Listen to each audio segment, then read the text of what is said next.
The Yankees are now halfway through their gauntlet and just took out the Blue Jays in 2 out of 3 games. To me, this was the biggest series of our season. But this series also had me thinking, are the Yankees the team to beat in the American League? What's going on, guys? King of 161st, I'm back another video, and a major point of how we won this series was the other players not named Aaron Judge. Just in tonight's game, Aaron Judge was walked 3 times. Teams are not going to pitch to him, so it's really up to everyone else to step up while they put Judge on base. And what happened in today's game? Cody Bellinger was able to get on base. Ben Rice hits a 3-run homer. They put Judge on. Bellinger hits a double, run scores. That's the game. The Yankees had 3 hits in this entire game. And when you have Max Fried on the mound, that's what you need to do. You need to be able to hit behind Aaron Judge, be able to put runs up on the board. And that's what the Yankees did against Max Scherzer. Like I brought up, Max Fried on the mound, he was not sharp early. Gave up that 3-run lead almost immediately. Max Fried was giving up doubles. He was leaving pitches over the middle of the plate. The start was not great, but as the game went on, he became more and more dominant. Even with the tough start to the game, being able to go 7 innings in this big of a game in what is one of the most important series of the year is what aces do. Max Fried did not have his best stuff, but he made it work. 7 innings, 6 hits, 3 earned runs, 4 Ks, 1 walk. Limited the damage, was able to get out of certain situations. Like when they tied the game, they still had first and second, nobody out. And Max Fried kept them without scoring. That's the make of an ace. And Max Fried has shown ace potential since September started. And in game 2, we saw even more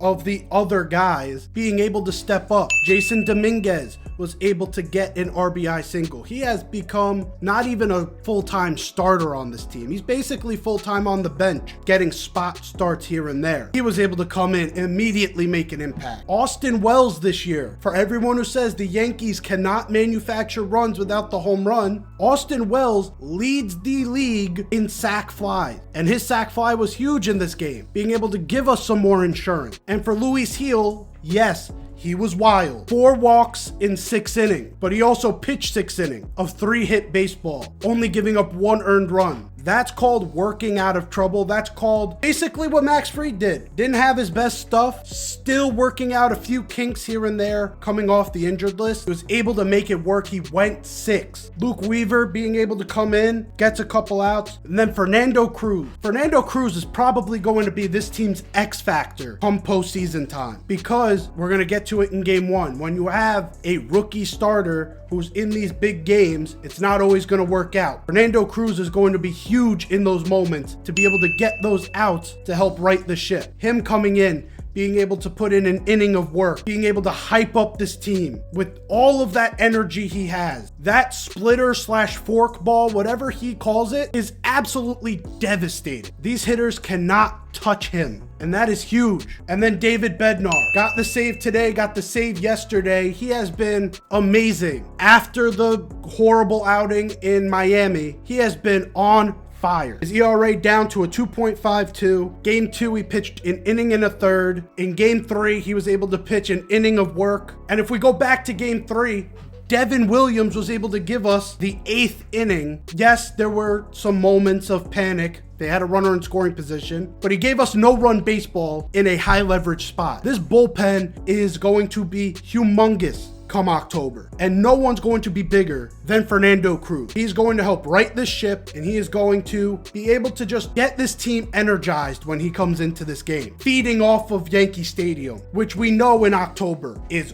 rocking on all cylinders. And look, we lost game 1. Cam Schlittler coming into his first real high leverage start where we thought we really had to have it. Kevin Gausman was unreal. It's not like Cam Schlittler didn't have his stuff. They kept saying it on the broadcast that this is such a weird outing for Cam because he had his 100-mile-an-hour fastball. He had good break on his pitches, but that Toronto Blue Jays team can fight, and that's what they did. They taught Cam Schlittler a valuable lesson. Stuff is not always going to lead you to the promised land. Sometimes you got to mix in some deception. Sometimes you got to mix in some pitches that you're not as confident in, because these good teams, they will sit on your best shit and they will make you work and work. And that's what they did, giving him an over 30 pitch inning to end his fucking night. And by that point, the whole stadium had quieted down. There was no momentum. The team basically looked like they were just packing it in. And Cam will learn from this. I'm not panicking over this start from Cam Schlittler. He is the type of guy, and he has the type of makeup on that mound. And you even saw it in this game. There was not one time where I saw him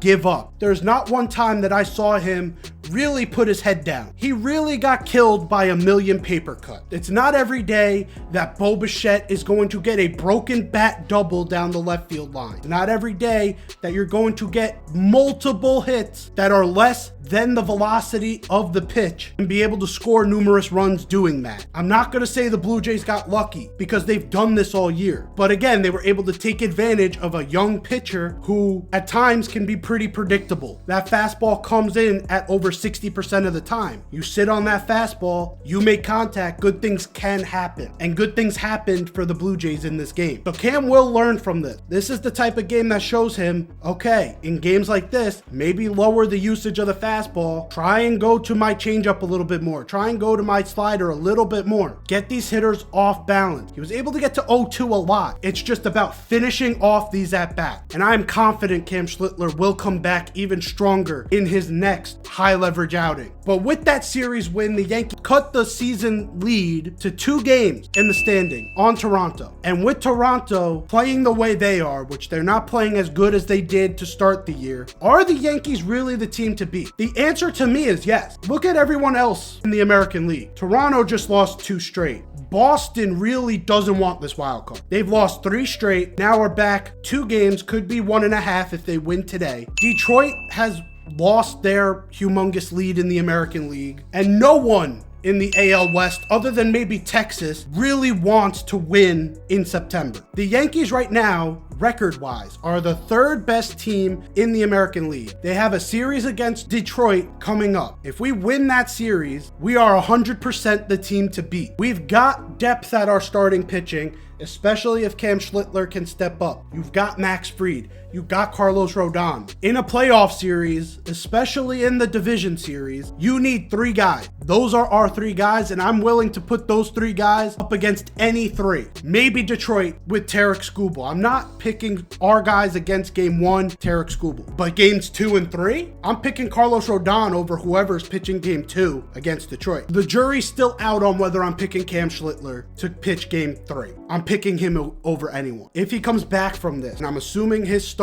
again will come in Boston, which could be one of the bigger series of the year. That series will tell me how confident I am in this rotation. At this very moment, I am still very confident in this rotation. The bullpen was our biggest issue. Well, if Bednar's going to lock down the 9th, if you have Luke Weaver, who's going to lock down the 8th, you have Fernando Cruz for any high leverage spot before that. And even if a starter has a lot of pitches on their docket, Devin Williams is good in low leverage. You've got guys now like Ryan Yarbrough. You've got guys like Tim Hill who can really pitch in spot situations against lefties. This bullpen all of a sudden looks pretty deep. Am I saying 100% that I trust Devin Williams? No, but him combined with all the other guys in this bullpen can be scary. When Doval is on, he can pitch the 7th. I don't know if he's been on at all with the Yankees. If he could step up in the postseason, that's another X factor with a 100-mile-an-hour cutter. The Yankees have proven they could beat Houston. The Yankees have proven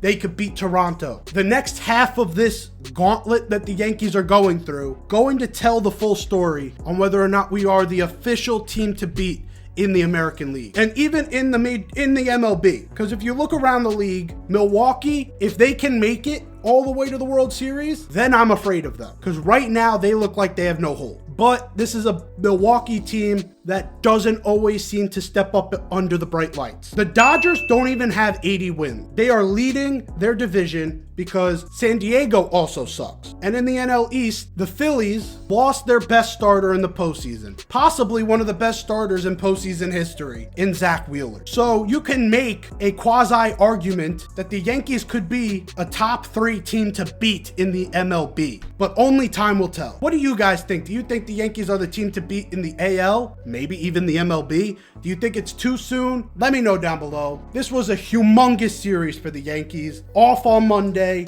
then right back at it against Detroit. Need to win that series against Detroit. Things will be looking pretty. Like the video, subscribe if you're new. I'm out of here. Take care and peace.